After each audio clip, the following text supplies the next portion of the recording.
Praise the Lord. Praise the Lord. परमेश्वर का धन्यवाद हो, परमेश्वर की सारी महिमा आज के इस दिन के लिए। और हम वचन में जाने वाले हैं। और उस वचन में जाने से पहले हम कुछ पूछना चाहेंगे आप लोगों से कि ये सवाल है कि परमेश्वर ने फल लाने के लिए के विषय में हमारे जीवन में क्या कहा है। क्या उसने कमांड किया है या आग्रह किया है या क्या किया है। क्या हम में से बहुत कोई जानते हैं कि यीशु मसीह ने हमें अपने जीवन में फल लाने के लिए कमांड किया है।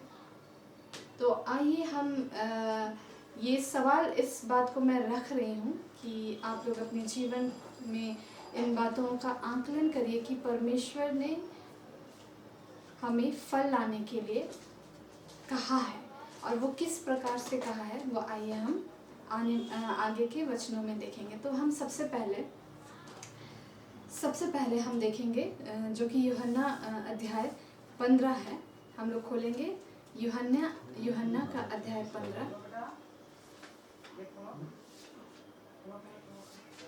15 का 8 देखेंगे और हम 16 देखेंगे।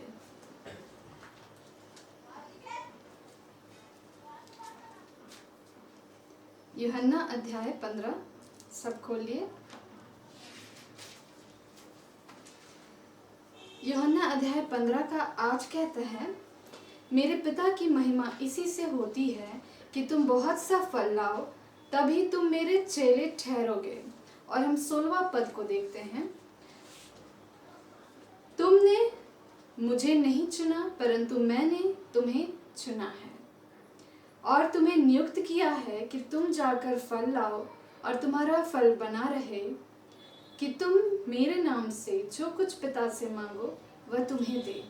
हम इंग्लिश में पढ़ते हैं जो कि किंग्स जेम्स वर्जन में है। इसमें ऐसा लिखा है, Herein 8वां, Herein in my Father glorified, that ye bear much fruit, so shall ye be my disciples. And 16 में कहता है कि ye have not chosen me, but I have chosen you and ordained you that ye should go and bring forth fruit, and that your fruit should remain, that whatsoever ye shall ask of the Father in my name, he may give it to you. तो हम यहाँ पर देखते हैं 16 पद में कि ईश्वर ने कहा है कि ऑर्डेन किया है हमें, पिता ने हमें चुना है और हमें ऑर्डेन किया है, मतलब कि गो एंड ब्रिंग फ्रूट। ये एक कमांड है जीसस का कि हम लोग फल को लाएं।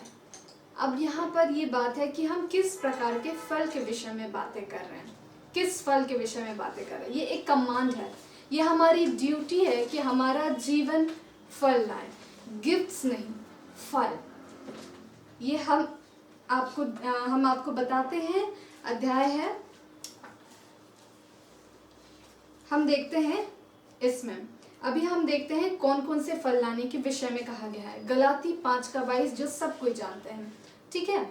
हम लोग देखते हैं, उसमें लिखा है कि गलाती 5 का 22 में लिखा हुआ है कि मैं खोलती हूँ, सबने खोल लिया? चलिए आइए हम देखते हैं। पर आत्मा का फल प्रेम, आनंद, शांति, धीरज, कृपा, भलाई, विश्वास, नम्रता और संयम है। ये पवित्र आत्मा के फल के विषय में बतलाया गया है। और इंग्लिश में जब मैं पढ़ रही थी, जो कि इसमें दिया हुआ है एम्प्लीफाइड वर्जन में, बहुत सुंदर लिखा है, but the fruit of the spirit, the result of his presence within us. हम सबको पवित्र आत्मा मिला है। ये उन लोगों के लिए है जिनके जीवन में पवित्र आत्मा है और उन्हें अब कैसे चलना है। पवित्र आत्मा हम सबके जीवन में है ना? पवित्र आत्मा हम सबके जीवन में है, बिल्कुल। तो पवित्र आत्मा जब हमारे जीवन में है तो पवित्र आत्मा का ये कैरेक्टर है, प्रेम है, आनंद है, शांति है, धीरज है, कृपा है, भलाई है, विश्वास है, नम्रता और संयम है। ये पवित्र आत्मा का स्वभाव है। और पवित्र आत्मा अभी कहाँ है? पवित्र आत्मा अभी कहाँ है? हमारे अंदर। क्योंकि कुरिन्थियों में लिखा है कि क्या तुम नहीं जानते कि तुम पवित्र आत्मा का मंदिर हो, यानी कि वो पवित्र आत्मा का हम क्या है? वास स्थान है। हम पवित्र आत्मा का वास स्थान है। हमारी देह क्या है? पवित्र आत्मा का वास स्थान है। पवित्र आत्मा दिखलाई दे रहे हैं, वो हमारी आत्मा के साथ में है, पर हमारी देह दिखलाई दे रही है? बिल्कुल, हमारी देह दिखलाई दे रही है। इसका मतलब यहाँ कहता है but the fruit of the spirit the result of his presence within us. जब हम पवित्र आत्मा की उपस्थिति में बने रहते हैं तो पवित्र आत्मा का स्वभाव हमारे जीवनों में प्रकट होता है, हमारी आत्मा में वो प्रभाव डालता है और वो हमारी देह से प्रकट होना आरंभ होता है जब हम उसकी प्रेजेंस में बनेंगे। क्योंकि ये होली स्पिरिट का कैरेक्टर है। ये होली स्पिरिट का क्या है? कैरेक्टर है। वो उनका ये स्वभाव है। और आगे लिखता है but the fruit of the holy spirit, जो कि है the work which his presence within accomplishes. ये एम्पलीफाइड का क्लासिफाइड वर्जन में लिखा है कि पवित्र आत्मा को जो कार्य हमारे अंदर में, उसकी उपस्थिति में, उसके प्रेजेंस में अकम्प्लिश होता है, मतलब कि वो फुलफिल होता है, कंप्लीट होता है, मतलब उसको पूरा किया जाता है। और वो कौन करते हैं? पवित्र आत्मा। पवित्र आत्मा के प्रेजेंस में ही रहने से हम फल को लाते हैं, जो कि है लव, जॉय, जॉय की ग्लैडनेस, पीस, पेशेंस। अब पेशेंस को एम्पलीफाइड बाइबल में कहता है an even temper. An even temper मतलब कि एक सा टेम्पर को क्या कहते हैं? एक सा आपका भाव बोल सकते हैं, टेम्पर को बोल सकते हैं। सुने हैं ना, शॉर्ट टेम्पर किनको बोला जाता है? शॉर्ट टेम्पर किसको बोला जाता है? जो गुस्सा करता है, जो तुरंत छोटी छोटी बातों में वो बर्स्ट आउट हो जाता है। कुछ भी अगर बोलेंगे तो उसमें उसका स्वभाव तुरंत बदल जाएगा। तुरंत वो शांत है और तुरंत वो कुछ उसे अगर पसंद नहीं आया, उसके अनुसार नहीं रहा, तो वो क्या हो जाता है? वो शॉर्ट टेम्पर हो जाता है, मतलब क्रोधित हो जाता है और झिड़कना शुरू कर देता है। तो यहाँ पे पेशेंस का अर्थ बतलाया है एम्पलीफाइड वर्जन में an even temper, forbearance. Forbearance मतलब सहनशील, क्या बोलते हैं उसको? सहनशील। Then kindness, goodness, faithfulness, gentleness. Meekness होता है उसका मतलब, जेंटलनेस का ह्यूमिलिटी होता है, self control. Self control amplified version में कहता है सेल्फ रिस्ट्रेन, मतलब खुद को रोकना। क्या कहना? खुद को रोकना। तो ये सारे फल, ये पवित्र आत्मा का फल है प्रेम, उसके ये भाग है। ये विषय बतलाया गया है कि हमें पवित्र आत्मा का फल लाना अनिवार्य है। क्या है? अनिवार्य है। और फल जो है पवित्र आत्मा का स्वभाव है। और यहाँ पर ये हमारा डेली का ड्यूटी होना चाहिए फल को लाने के लिए। क्या होना चाहिए? डेली का कर्तव्य होना चाहिए। हमें उसी रीति से चलना चाहिए कि आज हम पवित्र आत्मा के फल को अपने जीवन से उभारेंगे, अपने जीवन से पवित्र आत्मा के फल को बहता हुआ होने देंगे। यीशु मसीह, बाइबल में आप देखिएगा, गिफ्ट्स के लिए बोला जाता है। गिफ्ट के लिए आप परमेश्वर से मांगे, गिफ्ट के लिए आप परमेश्वर से मांगे। अभी जो हमने कहा पढ़ा 16वां पद, क्या वहां पर यीशु ने कहा कि तुम परमेश्वर से फल को मांगो? क्या कहा परमेश्वर ने? परमेश्वर ने पवित्र आत्मा लो कहा, पवित्र आत्मा लो।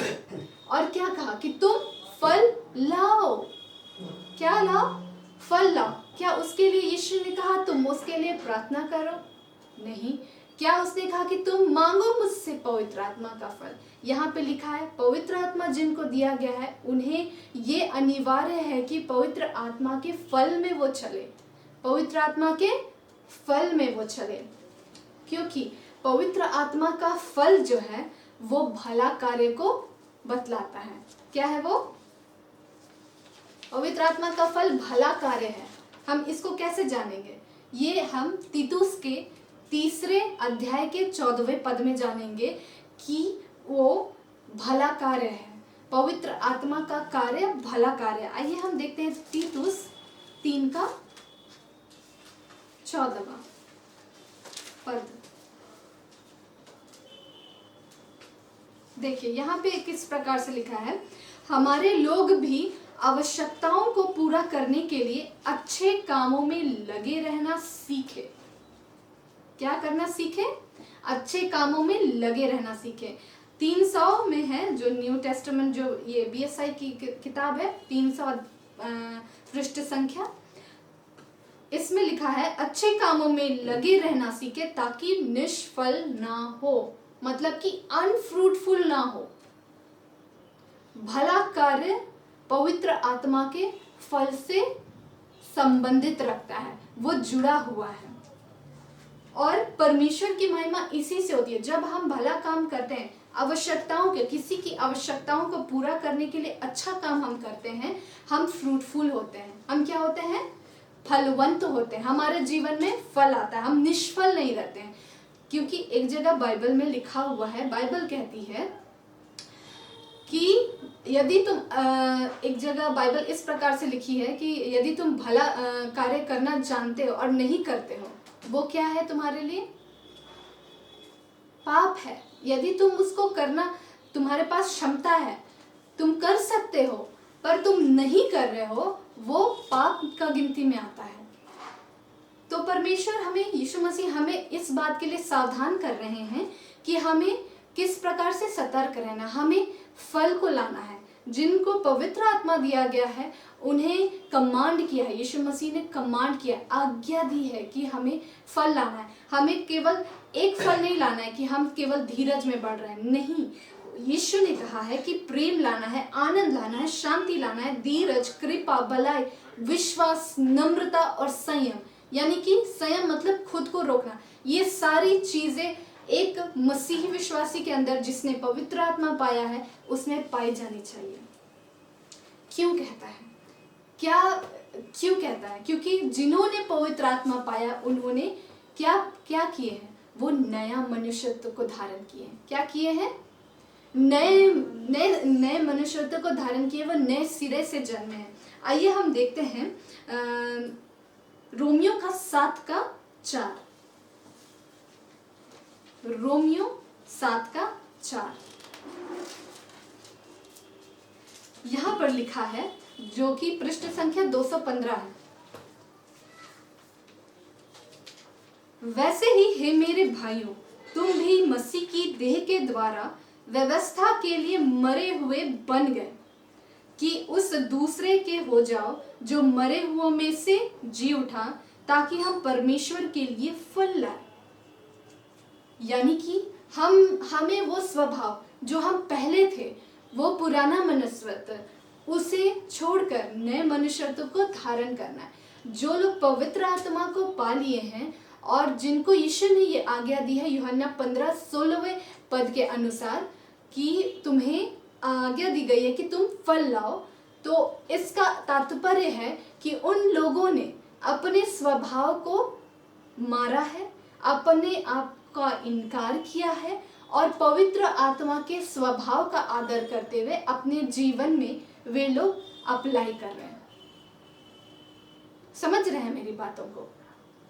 हमें, जब हम मसीह को ग्रहण कर लिए हैं, जब हमने मसीह को अपना उद्धारकर्ता स्वीकार कर लिया, होली स्पिरिट को अपने जीवन में पाया है, तो हमें ये चीज़ हर दिन दिखलाना है प्रभु को कि हम अपने स्वभाव को मार रहे हैं और पवित्र आत्मा के स्वभाव को हम ग्रहण कर रहे हैं। ये फल लाने के लिए यीशु ने हमसे कमांड किया है।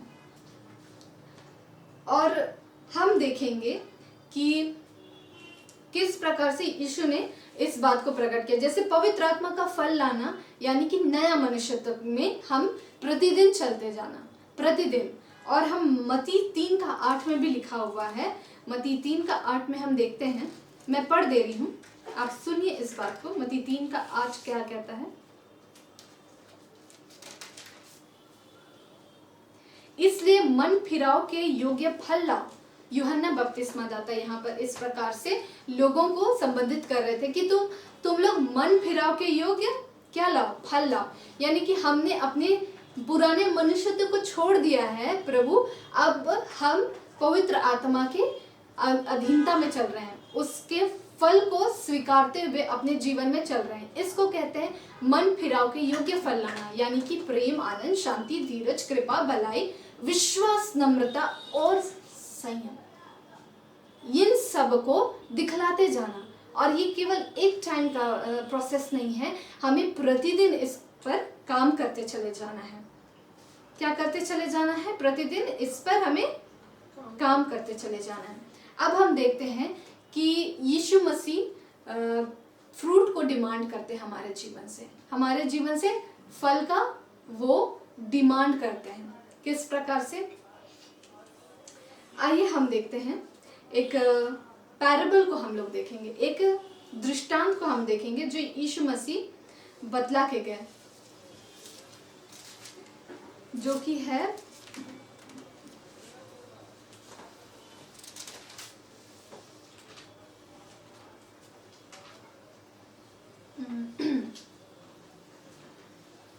मैथ्यू 21 का, मत्ती 21 खोलिए।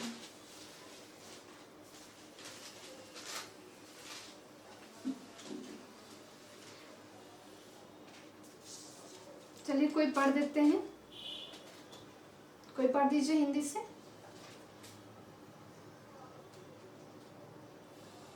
मैथ्यू 21 का 33 से 34।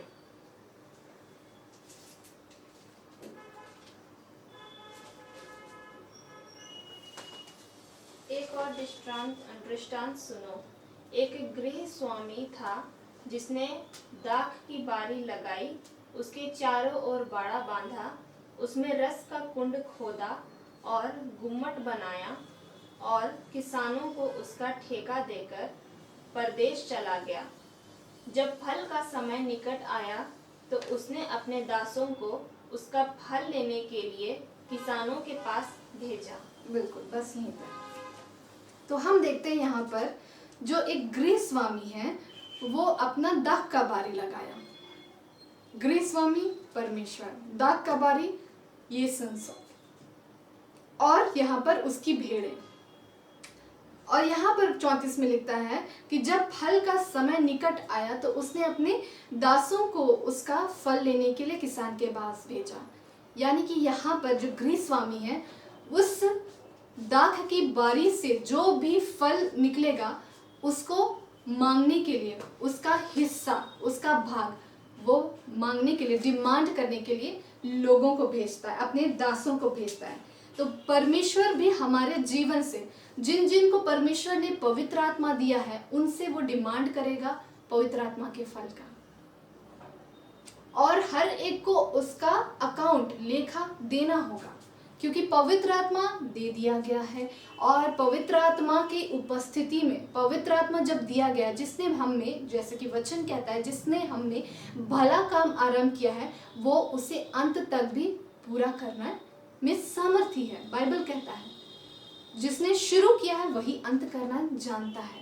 और हर एक को, जिनको पवित्र आत्मा दिया गया है, परमेश्वर हर एक से फ्रूट को डिमांड करेगा, होली स्पिरिट के फ्रूट को, पवित्र आत्मा के फल को डिमांड करेगा। आप में प्रेम का फल है, बहुत अच्छा, जॉय है, बिल्कुल बहुत अच्छी बात है, शांति है, धीरज, कृपा है, भलाई है, नम्रता है, संयम है, ये सब परमेश्वर देखेगा, विश्वास है, ये सब परमेश्वर देखेगा, क्योंकि ये कमांड किया है, ये हमें दिया गया है कार्य करने के लिए कि हमें करना है।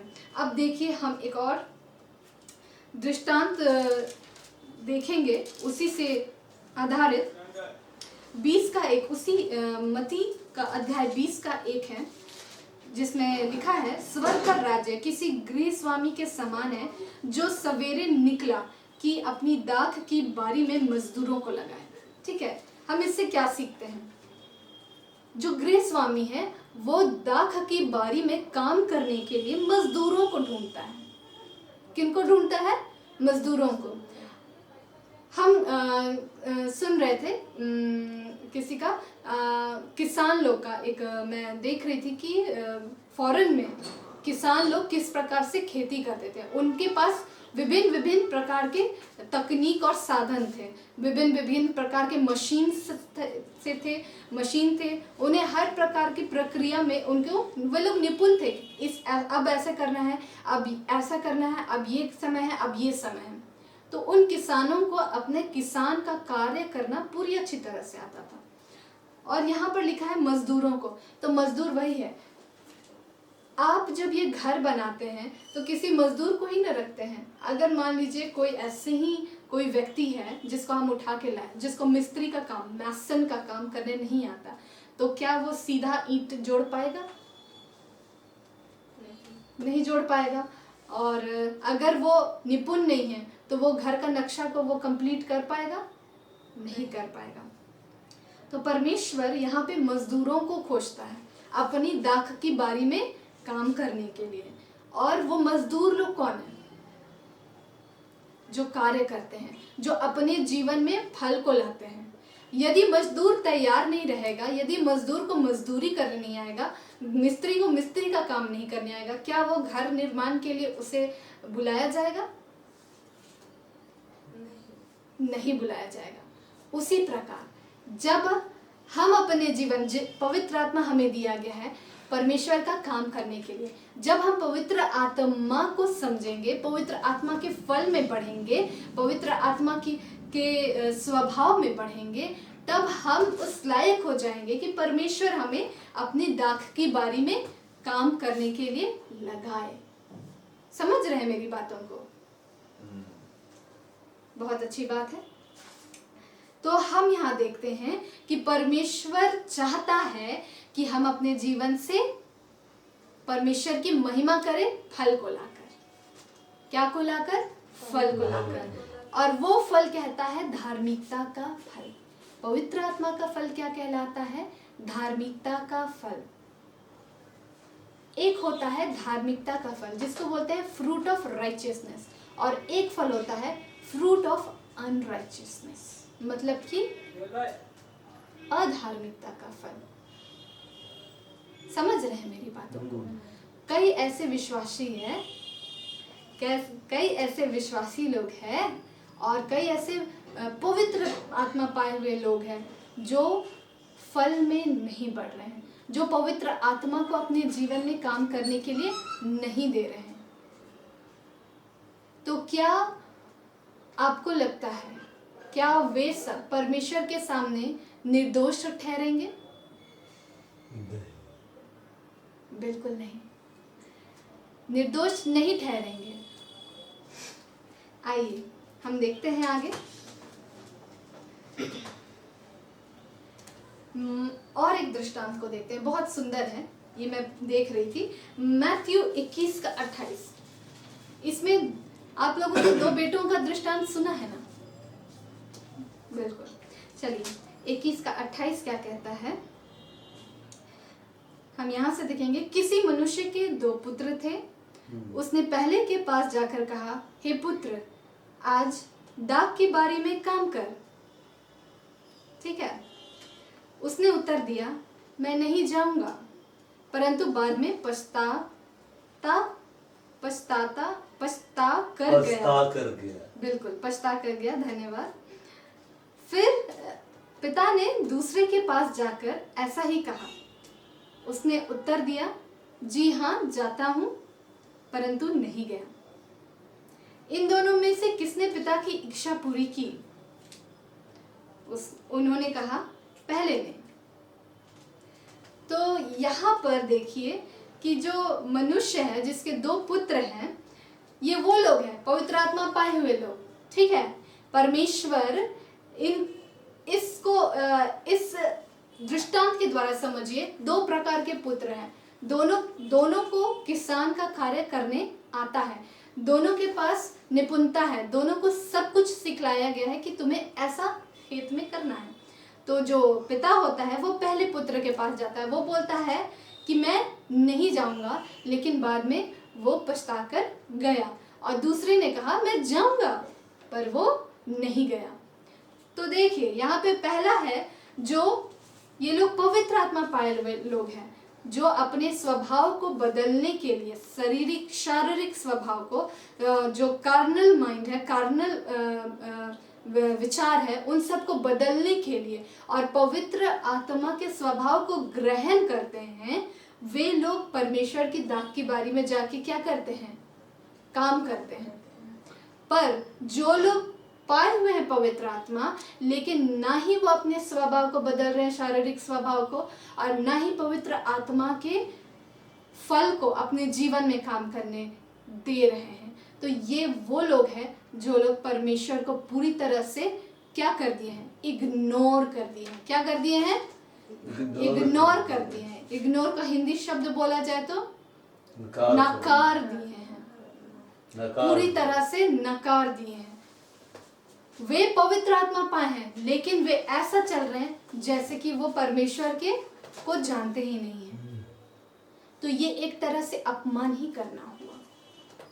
क्या करना हुआ? परमेश्वर का अपमान करना हुआ। और इससे मसीही भाई बहन लोग बचिए। हमें अपने स्वभाव पर निरंतर क्या करना है? पहरा, चौकसी बैठाना है, पहरा बैठाना है कि हम क्या कर रहे हैं। डेरिक प्रिंस ने कहा है, ये डेरिक प्रिंस जो प्रभु के बहुत बड़े दास है, जो अभी प्रभु के पास है, कि परमेश्वर सबसे ज्यादा क्या चीज में इंटरेस्ट लेता है हमारे जीवन में? फल पर। और लिखता है कैरेक्टर पर, गिफ्ट पर में नहीं। लिखे हैं the Lord is much more interested in character than he is in gifts. Gift से ज्यादा कोई लोग बहुत सोचते हैं कि अरे उस भाई को तो परमेश्वर बहुत इस्तेमाल कर रहा है, उस बहन को बहुत इस्तेमाल कर रहा है, उसके जीवन में इतना सारा गिफ्ट है, मैं तो इस्तेमाल ही नहीं हो रही हूँ, मैं तो इस्तेमाल ही नहीं हो रहा हूँ। लेकिन परमेश्वर गिफ्ट ज़्यादा नहीं खोजता है, वो कैरेक्टर ढूंढता है, और ये ज़्यादा उसके लिए मायने रखता है। आपके जीवन में फल है, परमेश्वर आपको आदर देगा।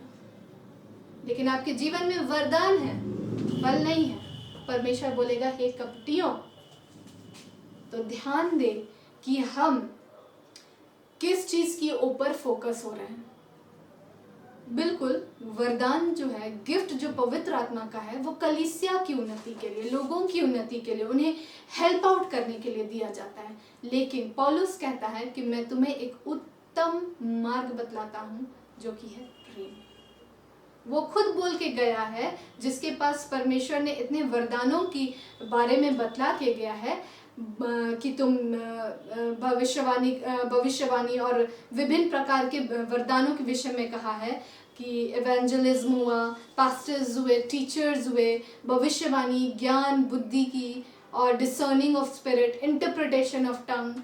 ये जो 9 गिफ्ट पवित्र आत्मा के बतला के गए हैं, और वही कहते हैं कि मैं तुम्हें सबसे उत्तम मार्ग बतलाता हूँ, प्रेम का अनुसरण करो, प्रेम का अनुसरण करो। आजकल मैंने ये देखा है कई कलीसियों में नहीं, लेकिन मैं ये देखी हूँ कि जिन लोगों के पास ज़्यादा वरदान होता है, लोग उसी के पास जाते हैं। लेकिन जो लोग फल में बढ़ रहे हैं, वो इस्तेमाल अभी नहीं हो रहे हैं, वो शांत हैं, परमेश्वर उनको फल में बढ़ा रहा है, लोग उन्हें पूछते तक नहीं हैं। बल्कि हर एक को हमें आदर देना चाहिए, हर एक से हमें सीखने की आवश्यकता है। हर एक जो आपके सराउंडिंग्स में परमेश्वर दिया है, परमेश्वर ने जो आपके आसपास लोग रखे हैं, आप उनसे सीखिए कि पवित्र आत्मा का कौन सा फल उनके जीवन से दिखलाई दे रहा है, और उससे आप सीखिए और यीशु का अनुसरण करिए। पौलुस कहता है तुम मेरी सी चाल चलो जैसे मैं मसीह की सी चाल चलता हूँ। तो वो लोगों को क्यों ध्यान केंद्रित करता था? लोगों को, तुम मुझे देखो। जो यीशु को नहीं देख पाते थे, तो वो कहता था तुम मुझे देखो। और वो इतना कॉन्फिडेंट था, वो इतना ज़्यादा कॉन्फिडेंट था, वो जानता था कि मेरा हर एक चाल, मेरा व्यवहार, मेरा बात करने का तरीका मुझे यीशु के जैसा रखना है। क्योंकि जो लोग को मैं कहने जा रहा हूँ तुम मेरी सी चाल चलो, वे लोग सब मुझको देखेंगे, वे सब मुझको देखेंगे, और मुझे मसीह को प्रकट करना है, मसीह को दिखलाना है। तो मुझे मसीह की सी चाल चलनी है। तो वो कहते हैं, पौलुस कह के गए कि तुम मेरी सी चाल चलो जैसे मैं मसीह की सी चाल चलता हूँ। अब वो देह में चाल चल के गए, देह में वो अपना चाल चलन ठीक किए, मसीह का स्वभाव दिखलाए और वो लोगों को इस कॉन्फिडेंस से कह पाए कि तुम मुझे देखो, तुम मेरा अनुसरण करो जैसे मैं मसीह का अनुसरण करता हूँ। मसीह भी ऐसे करते थे। तो वो बहुत ही ध्यानपूर्वक अपने चाल चलन, अपने व्यवहार, बात करने के तरीके, दूसरों को जज करने के तरीके से वे सब चीज में मसीह को आगे रखे। उन्होंने अपने स्वभाव को शून्य किया और मसीह को आगे रखा, जो कि पवित्र आत्मा के फल से भरा हुआ था।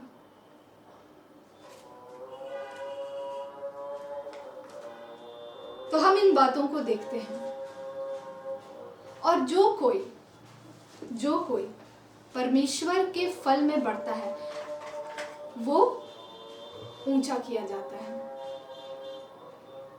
उठाया जाता है, जो कि हम मत्ती 5 अध्याय में पढ़ते हैं, जिसमें हम बेटिट्यूड्स के बारे में पढ़ते हैं। वो धन्य वचन, धन्य वचन में क्या लिखा हुआ है? धन्य वचन में लिखा हुआ है कि धन्य वचन में आइए हम देख लेते हैं कि धन्य है वे जो मन के दीन है, क्योंकि स्वर्ग का राज्य उन्हीं का है। अब मन के दीन है, ये पवित्र आत्मा का फल है। मीकनेस, नम्रता, ये पवित्र आत्मा का फल है और इसमें कहता है कि स्वर्ग का राज्य उन्हीं का है। ठीक है, धन्य है वे जो शोक करते हैं, क्योंकि वे शांति पाएंगे। मतलब यहाँ पर कह रहा है शोक करने वालों के विषय में।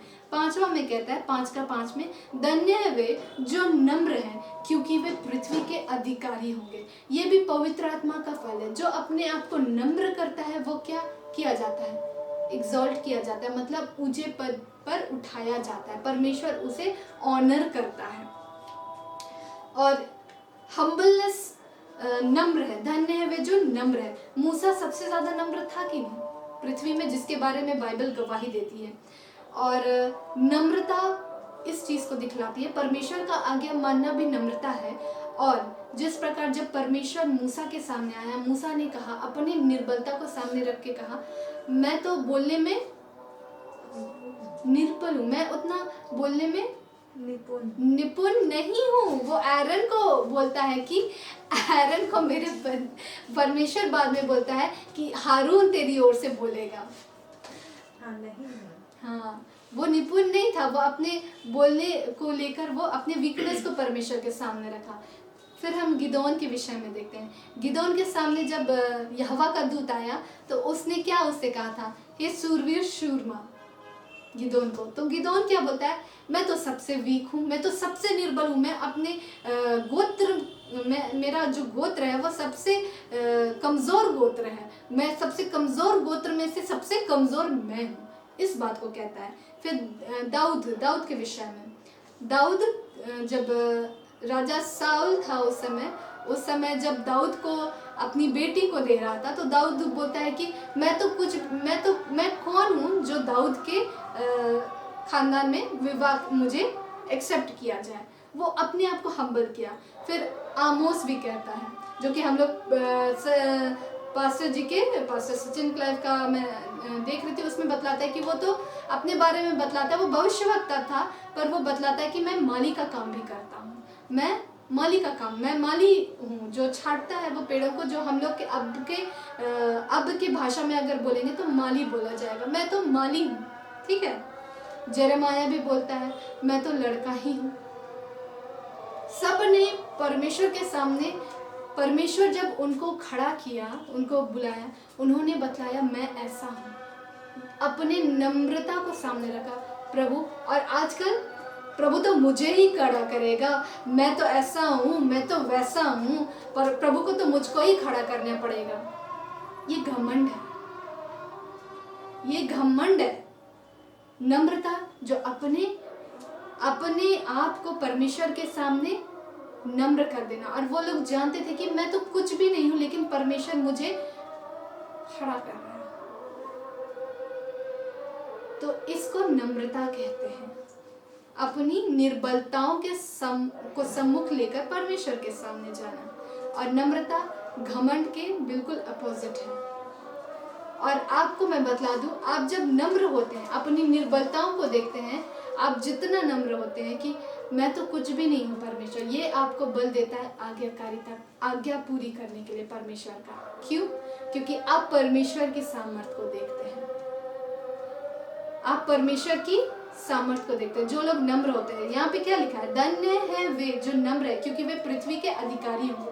तो नम्र लोग पृथ्वी का अधिकारी, यानी कि वे लोग रूल करेगा, कुछ तो वो लोग कार्य कर रहे हैं। नम्र लोग कार्य कर रहे हैं, वे लोग नम्र लोग कार्य कर रहे हैं। अपनी नम्रता में वे परमेश्वर को देख रहे हैं कि मैं निर्बल हूँ, फिर भी मैं परमेश्वर को देख रहा हूँ किस प्रकार से वो मेरे जीवन में ये कार्य को करेगा, और परमेश्वर वो कार्य करता है। आज्ञा को वो लोग मान लेते हैं और वे पृथ्वी के अधिकारी ठहरते हैं। लेकिन यहीं पर घमंड, अगर व्यक्ति घमंडी है, परमेश्वर तो मुझे ही इस्तेमाल करेगा, मैं ये कार्य को कर लूंगा, मैं अपने आप ये कार्य को कर लूंगा, वो नहीं हो पाता है। जो कि राजा शाऊल, वो खुद अपना कार्य किया, वो खुद आगे बढ़ा, लेकिन परमेश्वर को उसने आगे नहीं किया। उसने अपनी सामर्थ को देखा, परमेश्वर की सामर्थ को नहीं देखा। उसने अपने आप को पहले देखा, लेकिन जब वो परमेश्वर को देखता तो वो वैसा नहीं करता। वो हड़बड़ा गया था, जो कि हम लोग सुने, वो हड़बड़ा गया था, या फिर उसने परमेश्वर के विरुद्ध में जाके वो बलिदान चढ़ाया जो कि उसे नहीं चढ़ाना था। हड़बड़ाहट, डर के कारण उसने, अगर वो परमेश्वर को देखता तो वो ये कार्य नहीं करता, अपनी निर्बलताओं को रखता, परमेश्वर निश्चय कार्य करता। तो ये है नम्रता, क्षमा करना, क्षमा मांगना, ये नम्रता में आता है। बीते दिनों में परमेश्वर मुझे बहुत सुंदर बात को सिखलाया। मैं किसी विषय में कार्य कर रही थी और कुछ बोल रही थी, तो वो सही नहीं था। तो बाद में मुझे बहुत लंबा जाने के बाद मुझे समझ में आया वो सही नहीं था, और माहौल भी वैसा हो गया था भाई बहनों के बीच में कि फिर उसके बाद परमेश्वर ने जब मुझे समझाया कि ये क्या कर रही हो, ये तुम क्या बोल रही हो, ये मैच नहीं कर रहा है, तो मैं समझी और मुझे बड़ा ही ताजुब लगा कि बड़ा जल्दी मुझे परमेश्वर ने मदद किया कि हाँ, मुझे ये चीज़ नहीं करना है, मुझे ये चीज़ नहीं करना है। खरगोशों को लेकर उन्हें किस तरह से रखना है और किस प्रकार से उन्हें पालना है। हमारे यहाँ बहुत खरगोश है, तो परमेश्वर का धन्यवाद हो, उससे रिलेटेड परमेश्वर ने मुझसे बातें की, क्योंकि मैं चिंतित हो गई थी कि उनको लेकर कि मुझे किस रीति से कार्य करना होगा, कैसे संभालना होगा प्रभु। तो फिर वो मैं उनके विषय में ज़्यादा सोचने लगी और मैं गलत बातों को बोलने लगी। फिर प्रभु जब मुझे समझ में आया तो ये क्या मैं कर रही हूँ, ये प्रभु का स्वभाव नहीं है। तो मैंने तुरंत, कुछ देर हुआ, 10 मिनट हुआ, फिर मेरा उस चिंता के कारण मेरा स्वभाव में भी बदलाव आया। फिर जब मुझे समझ में आया तो मैं तुरंत गई और क्षमा मांगी। और क्योंकि जब आप नम्र रहेंगे ना, आपको क्षमा मांगने में तकलीफ नहीं होगी। लेकिन अगर आप नम्र नहीं हैं, आप में घमंड है, आप क्षमा नहीं मांग सकते। ये चीज मैं सीखी, प्रभु का धन्यवाद हो। और जब मैं जा रही थी क्षमा मांगने के लिए, प्रभु मुझे क्षमा मांगना है, ये लग रहा था ये मैं ही हूँ, और इसमें पवित्र आत्मा मेरी सहायता कर रहे थे, वो बल दे रहे थे, हाँ क्षमा मांगना चाहिए। और ये एकदम मुझे बड़ा आनंद आ रहा था। लेकिन अगर आप में घमंड रहेगा, अगर आप घमंड से फूले हुए रहेंगे ना, तो आपको ना वो नीच कार्य लगेगा, तुच्छ कार्य लगेगा। मैं क्यों क्षमा मांगू? समझने वाला समझ जाए, फिर आप दूसरे दिन आओगे और हाँ ठीक है मुझसे गलती हुई, लेकिन वो आप नहीं बोलोगे कि मुझसे गलती हुई। आप बस उसके बाद आपको पता है आपसे गलती हुई, आप दूसरे दिन क्या करोगे? हाँ चलो और कैसा है, क्या काम है, आप बात को घुमा के अच्छा से बात करोगे। लेकिन अपनी गलती को कोई नहीं मानता। अपनी गलती को ये नहीं बोलेगा हाँ बहन मुझसे गलती हो गई, मुझे ये नहीं कहना चाहिए था। ये बड़ा ही टफ होता है।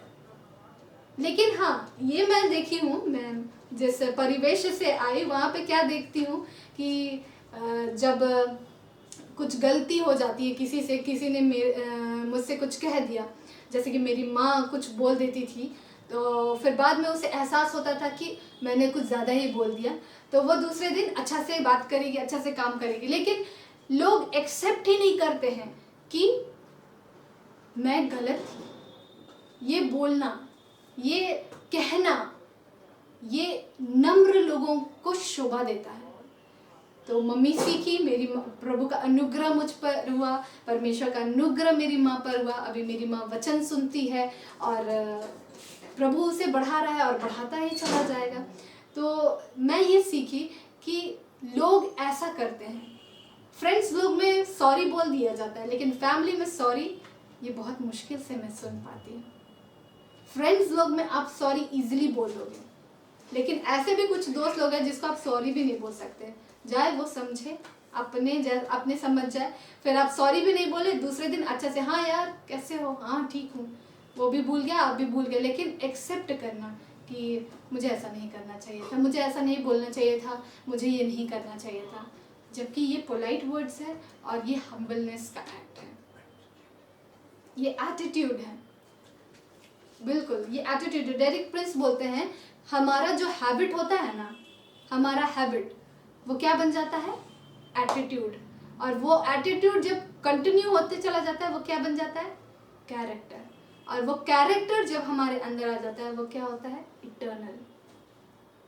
इसीलिए अपने हैबिट को बदलिए। अगर हम नहीं बोल पा रहे हैं, क्योंकि ये मैं बतला रही हूँ, मैं उस परिवेश से आई थी कि जहाँ पर सॉरी सिर्फ दोस्त लोग को बोलते हैं, परिवार के लोग और जो लोग हैं उन लोग को किसी को नहीं। जिससे मैं ज़्यादा क्लोज हूँ मैं उसी को सिर्फ सॉरी बोलूँगी।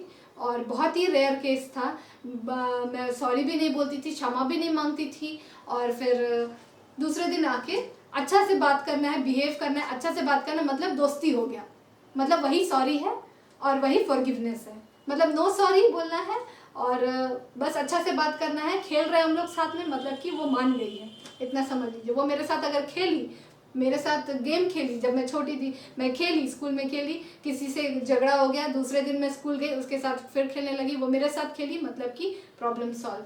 लेकिन सॉरी मैंने मतलब कि बोलना, एक्सेप्ट करना, हम्बल होना नहीं सीखी थी। लेकिन जब परमेश्वर में आए, परमेश्वर पवित्र आत्मा सिखलाए कि क्या होता है हम्बलनेस।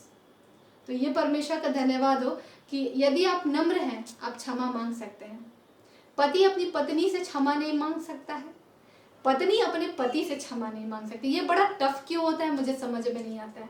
पत्नियां अपने पति से पत्नियां अपने पति से क्षमा नहीं मांगती हैं, लेकिन वो लोग खाना बना के लेकर आएगी। अगर वो कुछ चिल्ला कर बोल दी तो दूसरे दिन पता चला कि खाना आ रहा है, टेस्टी टेस्टी खाना आ रहा है डाइनिंग टेबल में। अगर हस्बैंड का झगड़ा हो गया वाइफ से, हस्बैंड ने कुछ कह दिया, तो दूसरे दिन उसको सॉरी नहीं बोलना है, लेकिन साड़ी आ रहा है, फ्लावर आ रहा है, गले का हार आ रहा है, लेकिन सॉरी नहीं आ रहा है। ऐसे होता है। उतना खर्चा करने से बच जाएंगे। आप एक शब्द बोल देंगे, तो एक शब्द, मुझे माफ कर दो, मुझे ये करना नहीं चाहिए था, मुझे तुमसे ये कहना नहीं चाहिए था, आपके खर्चे बच जाएंगे। वाइफ के भी खर्चे बच जाएंगे सामग्री लाने में, और हस्बैंड के भी खर्चे बच जाएंगे साड़ी और वगैरह वगैरह सामान लाने में। तो ये शब्दों को बोल के देखिए। यदि आप लोगों ने किसी से नहीं कहा है, मैं उन श्रोताओं से कह रही हूँ जिन हस्बैंड ने अपनी वाइफ से नहीं कहा है सॉरी, जाके आप सॉरी हृदय से बोलिए कि हाँ मैंने ये किया है। आप देखिएगा आपका प्रेम बढ़ जाएगा, आपके बीच अंडरस्टैंडिंग बढ़ जाएगी। और वाइफ्स के लिए भी यही उपदेश जा रहा है। परमेश्वर के फल में हमें बढ़ना है, निरंतर बढ़ते चले जाना है। और पवित्र आत्मा का फल प्रतिदिन लागू होता है हमारे जीवन में, हर दिन हर दिन। यदि कोई हमसे बुरा व्यवहार कर रहा है, बुरी बातों को बोल रहा है, ना समझ होके, परिवार के लोग अधिकतर ये कार्य करते हैं।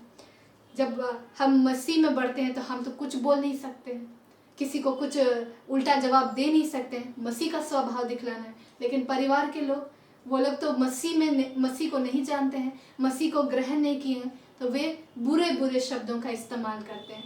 उस समय बड़ा कठिन होता है हमें, लेकिन प्रभु कहता है कि हमें मसीह के स्वभाव को प्रकट करना है, ताकि उस स्वभाव के द्वारा कोई ना कोई प्रभु में आ जाएगा।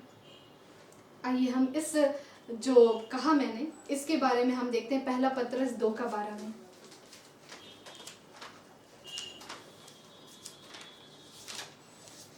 पहला पतरस 2:12, अन्य जातियों में तुम्हारा चाल चलन भला हो, ताकि जिन जिन बातों में वे तुम्हें कुकर्मी जानकर बदनाम करते हैं, देख रहे हैं जो लोग मसीह में चल रहे हैं उनको बदनाम किया जाता है, कुकर्मी जानकर बदनाम करते हैं, वे तुम्हारे भले कामों को देखकर उन्हीं के कारण कृपा दृष्टि के दिन परमेश्वर की महिमा करें।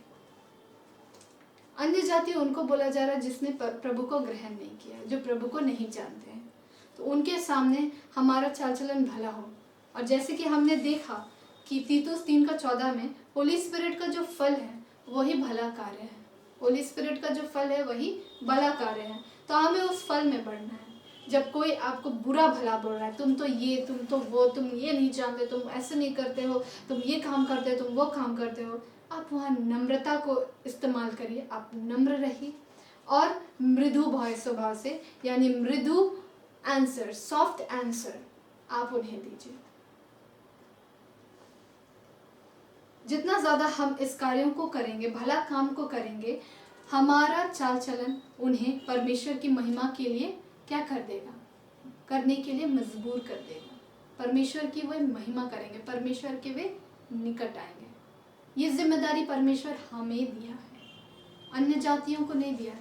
जिसने पवित्र आत्मा पाया है, जिसने परमेश्वर को जाना है, जिसने अपना जीवन परमेश्वर को दिया है, वे सब के सब की जिम्मेदारी है कि अपने चाल चलन के द्वारा, मसीह के स्वभाव के द्वारा, पवित्र आत्मा के फल के द्वारा अन्य जाति को परमेश्वर के निकट लाए, अन्य जातियों के जीवन में प्रभाव पड़े।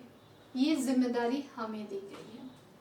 कई बार बहुत लोग होते हैं, कई बार कोई काम ही नहीं करते हैं। कुछ लोग, जैसे जॉयस मेयर का मैं सुन रही थी कि आप जब मिस्टेक करेंगे ना, उससे सीखेंगे। मिस्टेक कौन करता है?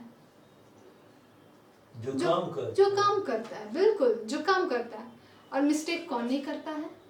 जो काम नहीं करता है। देखिए, मैं आपको अभी बतलाई अपने बारे में। उस दिन मैंने मिस्टेक किया, मिस्टेक से मैंने सीखा कि अगर मेरे जीवन में प्राइड है, मैं माफी नहीं मांग सकती हूँ। उस मिस्टेक्स में प्रभु ने मुझसे इतनी बड़ी बात को दिखलाया, देखो पूनम, तुम क्या कर रही हो, तुम क्षमा मांगने जा रही हो। हाँ प्रभु, ये मेरे लिए आसान लग रहा है, मेरा हृदय एकदम इसके लिए खुला हुआ है। क्यों? क्योंकि घमंड नहीं है। घमंड रोक देता है नम्रता को आने से। ईगो एक शब्द है जो घमंड से जुड़ा हुआ है। ईगो रोक देता है। हस्बैंड वाइफ, वाइफ हस्बैंड, इनके बीच में, भाई बहन, बहन भाई के बीच में, दोस्त आपस में, ईगो रोक देता है। मैं तो सही हूँ, मैं तो सही हूँ। तो ईगो भी एक शब्द है जो घमंड का भाग है, उसका एक भाग है। वो रोक देता है आपको नम्र होने से। तो आप समझ रहे हैं कि हमें कैसे पवित्र आत्मा के फल में बढ़ना है और क्यों आवश्यक है। क्यों आवश्यक है हमें प्रतिदिन फल में बढ़ना? ताकि हमारा जीवन क्या रहे? फलवंत रहे। हमारा जीवन क्या रहे? फ्रूटफुल रहे। क्या रहे? फ्रूटफुल रहे, फलों से लदा हुआ रहने पाए। एक पेड़ की पहचान क्या से होती है? उसके फल से होती है। पेड़ कौन है यहाँ पर? सब जानते हैं। हमारा जीवन पेड़ है। और मैं आपको बतला देती हूँ, और जो लोग फ्रूटफुलनेस में नहीं बढ़ते हैं उनका हश्र क्या होता है? इब्रानी 6:8 खोलिए। जिनके जीवन में, जिनको परमेश्वर पवित्र आत्मा दिया है और वे फल लाने के लिए अपने आप को नहीं दे रहे हैं, उनके लिए है पर यदि वह झाड़ी और उटकारे उगाती है तो निकम्मी और श्रापित होने पर है और उनका अंत जलाया जाना है। आप समझ रहे हैं? जो फल नहीं लाने के लिए अपना जीवन दे रहा है, अनफ्रूटफुलनेस, उनको परमेश्वर निकम्मा, श्रापित और आग में जलाए जाने के लिए ठहरा दिया है। आप यहां से देख लीजिए, ऊपर से देख लीजिए, 7 से पढ़ते हैं। क्योंकि जो भूमि वर्षा के पानी को जो उस पर बार बार पड़ता है पी कर जिन लोगों के लिए वह ज्योति बोई जाती है, उनके काम का साग पात उपजाती है, वह परमेश्वर से आशीष पाती है। पर 8 में कहता है, पर यदि वह झाड़ी और उटकारे उगाती है तो निकम्मी और श्रापित होने पर है और उसका अंत जलाया जाना है। अच्छी भूमि हम लोग हैं। भूमि का जिक्र जो यहाँ किया गया हमारा जीवन है। तो हमें क्या करना है? पवित्र आत्मा दिया गया है, हमें प्रतिदिन फल लाने के लिए हर दिन फल लाना है और उसके लिए हमेशा चौकस रहना है, क्योंकि इसके लिए परमेश्वर डिमांड करेगा हमारे जीवन से। पवित्र आत्मा के फल को डिमांड करेगा और हर एक को अकाउंट देना पड़ेगा। फ्रूटफुलनेस से, यानी कि फलवंत जीवन से हमारा जीवन किन कामों से भरा रहेगा? भले कामों से भरा रहेगा। हम भला काम निरंतर करेंगे। यीशु मसीह क्या किया? वो भला काम करता फिरा पूरे अपने इज़राइल में। उसने जब आया वो क्या काम किया? बाइबल इस बात की गवाही देती है कि यीशु मसीह भला काम करता फिरा। भला काम क्या था? उसने प्रार्थना की, ठीक है, दुष्ट आत्माओं को निकाला, लोगों को चंगा किया, ठीक है, प्लस उनके व्यवहार के बारे में बाइबल भी गवाही देती है कि उनका स्वभाव कैसा था। वो व्यभिचारिणी स्त्री से बोलता है, बेटी जा, तेरे अपराध क्षमा हुए हैं, फिर से अपराध ना करना। वहां पर उसने बेटी कहकर उससे संबोधित किया, बात की, मर्सी दिखलाया, दया को दिखलाया। फिर वो चुंगी लेने वाले के पास उसने कहा, जो जकै था उसके घर में वो गया, खाया पिया और उस घर में उधार आया। वहाँ वचन नहीं सुनाया गया, लेकिन जकै बदल गया। यीशु मसीह का स्वभाव।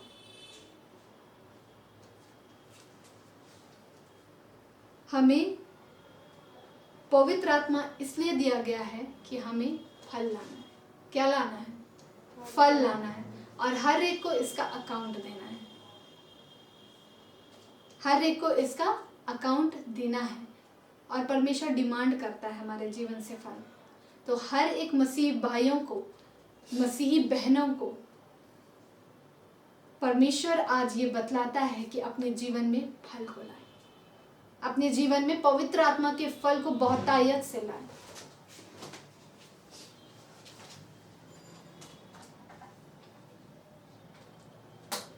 Praise the Lord. Praise the Lord.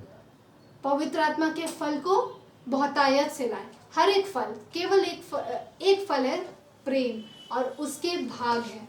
हर एक फल आपके जीवन में दिखलाई देना चाहिए। हर एक फल आपके जीवन से प्रकट होने चाहिए। यही है जो परमेश्वर यीशु को प्रकट करेगा हमारे जीवन से। हम यीशु में बने रहेंगे और यीशु हम में बना रहेगा। बाइबल बतलाता है, तुम मुझ में बने रहो। Jesus is the true wine, और हम उसके ब्रांचेस हैं। हम उसके ब्रांचेस हैं। जैसा यीशु ने चाल चली, हमें भी वैसे ही चलना है। तो आइए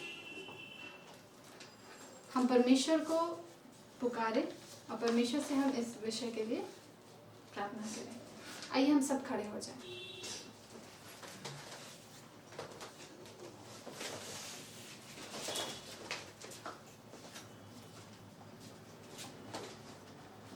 महान आबा पिता, हम आपको महिमा देते हैं।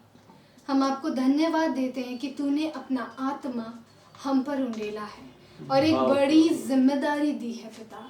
हम इसके लिए आपका धन्यवाद करते हैं। हाँ, तूने जगत के मूर्खों को चुन लिया कि तू ज्ञानवानों को लज्जित करे।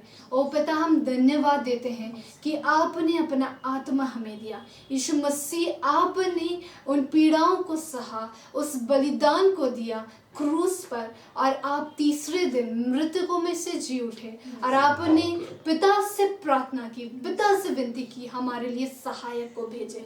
हम धन्यवाद देते हैं, हम आपको महिमा देते हैं यीशु मसीह। और बिल्कुल बिल्कुल इस घड़ी यीशु मसीह हम आपसे प्रार्थना करते हैं, हम अपने जीवनों को आपके हाथों में सौंपते हैं, प्रत्येक के जीवनों को आपके हाथों में सौंपते हैं। जो इस वीडियो को देख रहे हैं, जो इस वीडियो के माध्यम से आपके वचनों को सुन रहे हैं, उन सब के हृदयों को हम आपके हाथों में सौंपते हैं। हमारे जीवन से हर प्रकार की कठोरता को आप हटाइए प्रभु यीशु मसीह। हर प्रकार के ईगो को यीशु मसीह आप हटाइए यीशु मसीह। हर प्रकार के घमंड को आप हटाइए प्रभु यीशु मसीह। हम सौंपते हैं, हम अपनी निर्बलताओं को आपके हाथों में सौंपते हैं। और बिल्कुल पवित्र आत्मा जो हमें दिया गया है, पवित्र आत्मा के स्वभाव में बढ़ने की जिम्मेदारी जो दी गई है, हम उसे भली प्रकार करने पाए, इसके लिए आप हमें बल दीजिए। बिल्कुल बिल्कुल मैं वो सब काम कर सकता हूँ जो मुझे सामर्थ्य देता है। यीशु मसीह, आप हमें बल दीजिए कि हम प्रेम में बढ़े, हम आनंद में, शांति में, धीरज, कृपा, भलाई, विश्वास, नम्रता, संयम, ये हमारे जीवन से प्रकट होने पाए। बिल्कुल हमें बुद्धि दीजिए, हमें ज्ञान दीजिए कि हम किस प्रकार से पवित्र आत्मा के फल में बढ़ते चले जाए। किस पर्टिकुलर, किस सिचुएशन में, जब परिस्थिति इस प्रकार है, जब परिस्थिति किस प्रकार है, हमें उस समय अपने जीवन में पवित्र आत्मा के फल को किस प्रकार से लागू करना है, हमें बुद्धि दीजिए, हमें समझ दीजिए। प्रतिदिन हम सतर्क रहने पाए, हमारी आंखों को, आत्मिक आंखों को खोल दीजिए, हम सजग रहने पाए, हम चौकस रहने पाए। ओ बिल्कुल हम पर अनुग्रह कर हमारी आत्मा को और चौकस होने के लिए बल दे परमेश्वर, कि हम पवित्र आत्मा के फल में बढ़ते चले जाए। और बिल्कुल क्योंकि पिता को यही भाता है, पिता की महिमा इसी में होती है कि हम बहुतायत का फल लाए, हमारा जीवन प्रतिदिन पिता की महिमा करने पाए। फल के द्वारा हम आपको महिमा देते हैं यीशु मसीह। बिल्कुल पवित्र आत्मा, तू जो हमारे साथ है, हम आपको महिमा देते हैं। हम धन्यवाद देते हैं कि आप हमारे टीचर हैं, आप हमारे गुरु हैं, आप हमें सिखलाते हैं। हम परफेक्ट नहीं हैं, हम में से कोई धर्मी नहीं है प्रभु पवित्र आत्मा परमेश्वर, पर तू हमारे साथ रहना पसंद करता है और हमें यीशु मसीह के स्वभाव में ले चलना पसंद करता है। आपके हर एक परिश्रम के लिए हम आपको महिमा देते हैं पवित्र आत्मा परमेश्वर। बिल्कुल आप हम में बल दीजिए, हमें सामर्थ दीजिए कि हम और अधिक आपके फल को बिल्कुल अपने जीवन में लागू करें, हम आपके फल के अनुसार चले, हम आपकी अधीनता में चलने पाए। पवित्र आत्मा परमेश्वर, हम आपका धन्यवाद करते हैं कि आप हमें गाइड करते हैं। बिल्कुल तेरा वचन कहता है, I will teach you the way you should go. बिल्कुल आप हमें अपने मार्ग पे ले चलते हैं। और यीशु, बिल्कुल तेरा वचन कहता है भजन संहिता में कि मुझे अपनी विधियां सिखा ताकि मैं उस पर चल पाऊं।